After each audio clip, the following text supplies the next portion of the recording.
একটা ছোট্ট গ্রামে ইসলামপুরে বিশ্বাসের ক্ষমতার এক অসাধারণ গল্প। এই গল্পটা সাইদ নামের একজন মানুষের, যার বিশ্বাস পাহাড়ও সরিয়ে দিতে পারত। সাইদ ছিলেন খুব ধার্মিক, সবসময় আল্লাহর কাছে প্রার্থনা করতেন, আর গ্রামের সবার ওটুকু পারতেন সাহায্য করতেন। একদিন একজন বৃদ্ধ মহিলা তার কাছে আসলেন। তার খাবার কিছুই ছিল না, আর তার স্বামী খুব অসুস্থ ছিলেন।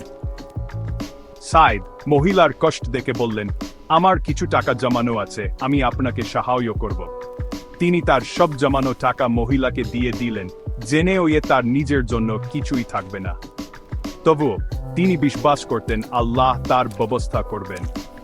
সেই রাতে সাইদের সাথে একটা অলৌকিক ঘটনা ঘটল। তিনি যখন ঘুমাচ্ছিলেন, তখন তার দরজায় টোকা পড়ল। একজন অচেনা মানুষ দাঁড়িয়েছিল, হাতে ভর্তি খাবার। লোকটি বলল, এগুলো আপনার জন্য, আল্লাহ আমাকে পাঠিয়েছেন। সাইদ অবাক হয়ে গেলেন। তিনি বুঝতে পারলেন তার অবিচল বিশ্বাসের ফল তিনি পেয়েছেন। তারপর থেকে সাইদের বিশ্বাস আরো দৃঢ় হল, আর অন্যদের সাহায্য করার ইচ্ছা আরো বেড়ে গেল।